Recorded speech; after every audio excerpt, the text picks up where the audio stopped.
Hey guys, welcome back to Texas Young Guns. Obviously what brought you here today is you are also a fellow RV enthusiast. So if you like videos like the one you're about to see and traveling videos and repair videos and all the things related to camping, RVing, traveling, then you have come to the right spot. So be sure to like this video and subscribe to our channel to see more. Obviously from the title of this video, you are having issues with your end cap lights just like we are. Our camper is about 2 to 3 years old. I think it's 2021. We're sitting in 2024, but they actually probably built it. Anyways, it's like 3 years old. Can we just land on that? As you can see, we have a brand new setup here. We're trying to get it more official for you guys, more enjoyable to watch. But without further ado, we're going to be replacing our end cap lights, and we are going to be using Boogey Lights. Just looking forward through the process, there's an end cap on the end of the RV. It's put on there sometime during the construction process, and the lights, the leads that go to the lights to provide them power are kind of like tapes or whatever on the end cap. The only way to intercept these is to hope that the power leads going up to the lights have enough slack so you can pull some out. You can solder, you can do the thing, however you want to do it to the new lights, and then kind of push the wires back in.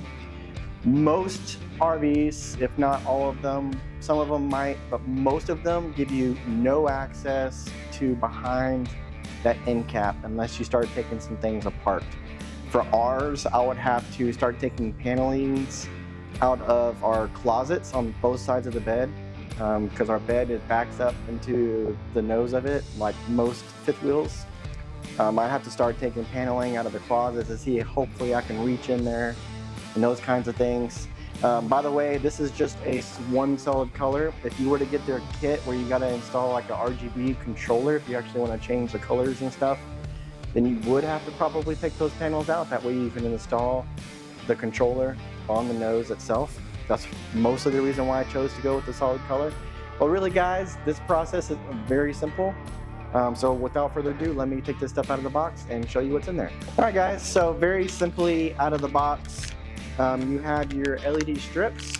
They have it labeled which one. So you see we got the 27.5 blue. So how we did that is we actually measured how long the light strip was on our RV and got the measurement as close to that as possible. They give you a set of instructions. However, they're very clear in the instructions that this is not like a one-all instruction kit, because every RV is different. And then of course they give you, looks like some shrink wrap. Looks like they give you shrink wrap for the wires itself. And then they give you these two clear shrink wrap so you can actually put it over the connection itself and protect it from moisture and all the things. So pretty basic, simple kit. So without further ado, let's grab some tools and I'll show you what tools I'm going to be using. All right guys, some tools you're going to need for the job. Some good wire strippers. This will just make your life a lot easier. There's all different kinds. I use the automatics for stuff like this. I do have the manual kind for more like precise jobs, but these will work just fine for this one.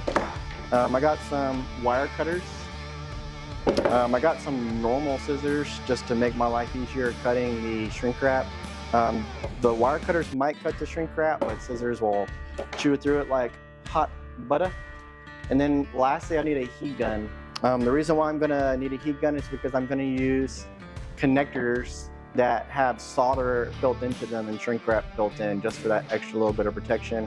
That heat gun will melt the solder in the middle and make a really tight connection. It's a new connector that's come out in the last few years and it's gotten really popular. Something else you're gonna need is this tape primer by 3M. This is tape primer 94. I'll throw a picture of it here on the screen for you. What this does is once you clean off the area where the old lights were, you put this primer on there and then you stick the tape of the lights on top of it. So if you were just to take the lights and stick it with the tape with no prep or no primer, it might stick for a little bit or it may not even stick at all. So what this does is it gives the adhesive on the back of the LED lights something to grip to, and is currently probably what most RV companies are using right now. That's how they're staying. They're all stuck by tape, but they're all promoted with this tape primer. So you're gonna need something to this. If you buy from Boogey Lights, they give you an option in checkout to add like a little thing of it. I went ahead and got a little tube of it off of Amazon because I think we're going to end up doing more stuff with lights, so I went ahead and just got a little bit bigger thing of it. And the other thing obviously you're going to need is a little screwdriver or something to open up the can because it is kind of like a paint can. Lastly, the last thing you're going to need is some rubbing alcohol. Reason why you want some rubbing alcohol is when you take the old lights off, you're going to want to clean the surface really well. You're going to need all the grime and the grease and stuff like that and dirt off of there to give the new tape a really good surface to bond to. I'm going to use rubbing alcohol, but they actually make 3M and other companies actually make like a grease remover, something like that, which will probably work maybe a little bit better than rubbing alcohol. But this is what I got, so this is what I'm going to use. So without further ado, let's head out to the RV and start this project. All right guys, so we are outside in front of the RV. I'm going to show you what I'm talking about. So this is the driver's side light. Let me turn it on here with my phone. And there you go. You can see that right here, we got 3 LEDs out. I can clearly see the cut marks. So yeah, we have a strip out right here. I even tried to mash on it a little bit. Sometimes you can mash on the LEDs just because they've lost connection a little bit, but this 3 strip is clearly burnt out. But otherwise, this is how bright it should be. So let's move to the other side and I'll show you what's wrong with the other side. All right, so if you remember how bright the other side was, this is the off position right now. Let me turn it on. And that is on. Could you even tell that they came on? Probably not. You can mash right here in the connection point, and sometimes they'll get brighter for just a second. So I think it's a bad solder joint down here. But here, let me turn them off and on a couple times for you. All right, can't even hardly tell they're coming on, huh? So clearly this whole strip has some kind of resistance or something that's burnt out to it, and they'll need to be replaced. Now right here is where the connection comes out of the nose of the RV, and then this strip is just taped right here. So what we need to do is hopefully there's slack in this line that I could pull out so I haven't have to cut and resolder to the new one. So look, in order to do this job, I'm going to use one of these guys. So let's see if I can get it to focus. Here we go. One of these guys. This is, if you notice right there in the middle, it's got a solder joint. So as you melt this, that solder melts and gets the 2 wires together. And then the 2 red strips you see there, that actually contracts and makes it a shrink joint. So it keeps moisture and stuff out of there. Pretty cool design. I first started seeing these on Chinese websites before I started seeing them in American places, but I think nowadays you can get these Lowe's, Home Depot, maybe even Harbor Freight, all the places. They're not uncommon. So pretty cool little thing. Honestly, the best place to get them is probably from Amazon. So get a box like this. This is Amliber, it's the brand, one of those BS brands from China, but it's like a whole package of them. I think it's like less than 10 bucks, or at least they were when I got this pack. As you can see, I haven't used too many of them. But if you're gonna be doing wiring issues on your RV or anything else, this is a great pack to keep on board to help you out. So it even gives you a little gauge size for the color. The wire on the lights itself are pretty small, so that's why I have the red one. I'm pretty sure it's gonna be like 22 to 18 gauge. It might even be smaller at the white one, but the red one looks about the right size. We'll see when we start putting it back together. All right guys, first step is I'm going to start peeling these lights off. You can see the silicone that they used. It's pretty sad looking, honestly. But honestly, these come off extremely easy, as you can see. And that's a good sign. As you can see already, we have a ton of cabling that's coming with this. So this is plenty enough to cut and resolder to the new one, to the new solder joint. Plenty of like the cable, and I can just stick this back in like that when I'm done and stick the new one. So the next step is to get a lot of this grime off. You can see where they used like silicone. So let's get this cleaned up. All right, let's clean this area really good. I'm gonna take my cloth that I have rubbing alcohol on, and I'm gonna start cleaning it. And it's doing a pretty decent job.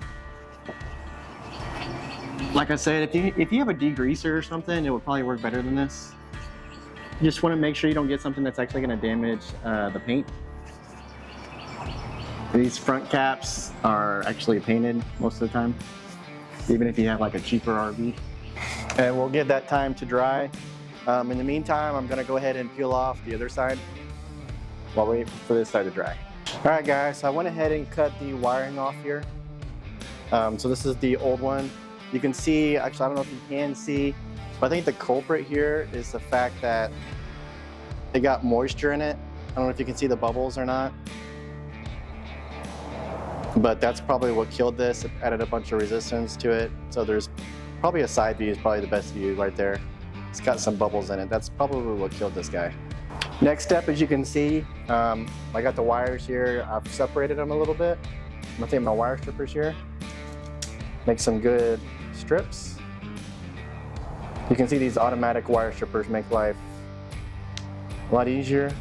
Although the manual ones are fine too. I certainly could use those, but why not make my life a little easier?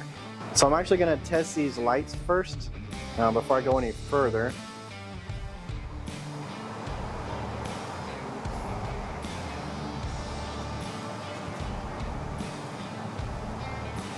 Yep, and there they are. So we know these lights are gonna work. If you hook them up backwards, you can see nothing happens. That's when you accidentally have the ground on the power side and vice versa. As you can see, my wires on mine have like a black strip on them. That's usually universal for ground. But if you want to, you can get a voltmeter and check.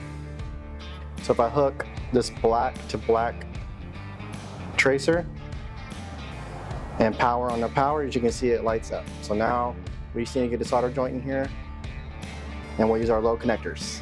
It is probably a good idea at this point to go ahead and cut power to the lights now that I know which one's which. That way you don't short anything out. So I'm gonna go ahead and cut the lights right now. So you can see the other side cut off. And we'll leave it off until we get all the wiring done.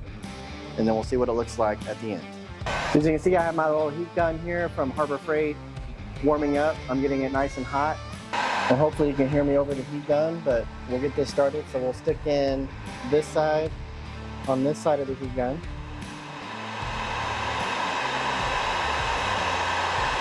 As you can see, I've stuck the wire in. As you can see, the wire, I have half of it on one side of this solder joint. And I'm gonna do the same thing when I stick the wire from the other side. That way you have on this right side over here, it stops over here. And on this left side, it stops on this side so they intertwine. That way when I melt this, that solder will melt to both wires and create a really snug fit. You can see the white band that's gonna shrink is gonna shrink over the sleeving of the wire and make it really tight so moisture and stuff like that can't get into the connection.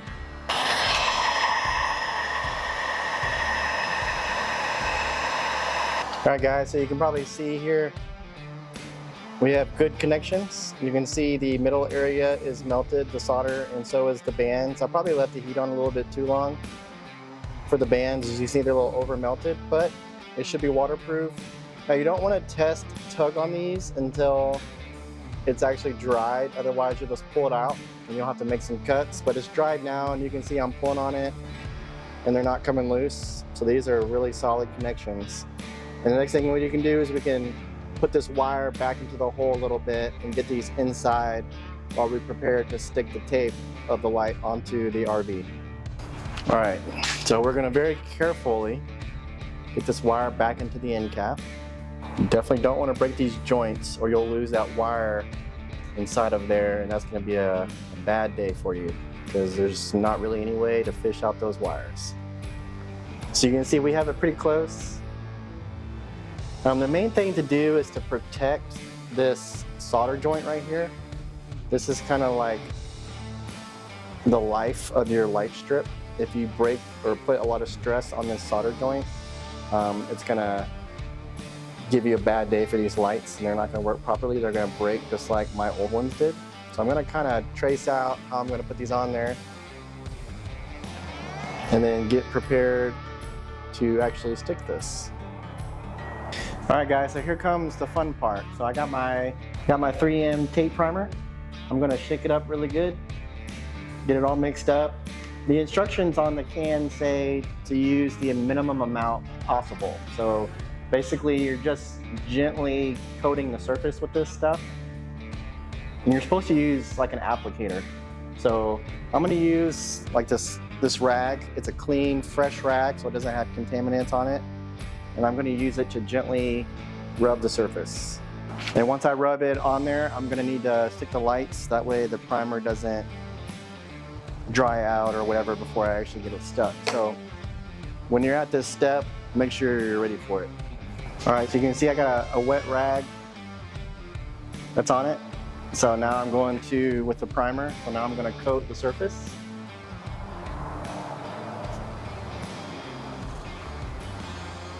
All right, so the surface is prepped with the primer.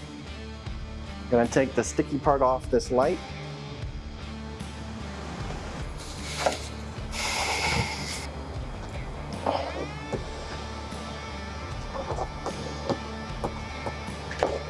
I'm gonna go slow here.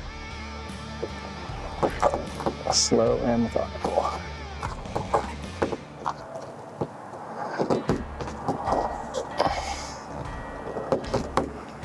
If you ask me, it looks pretty good. It's exactly where the old one was. It's a tick longer, maybe half an inch longer than the old one, but there's plenty of room up there on the top left. So let's do the same process for the other side, and then we'll see what it looks like. All right, guys, everything is done.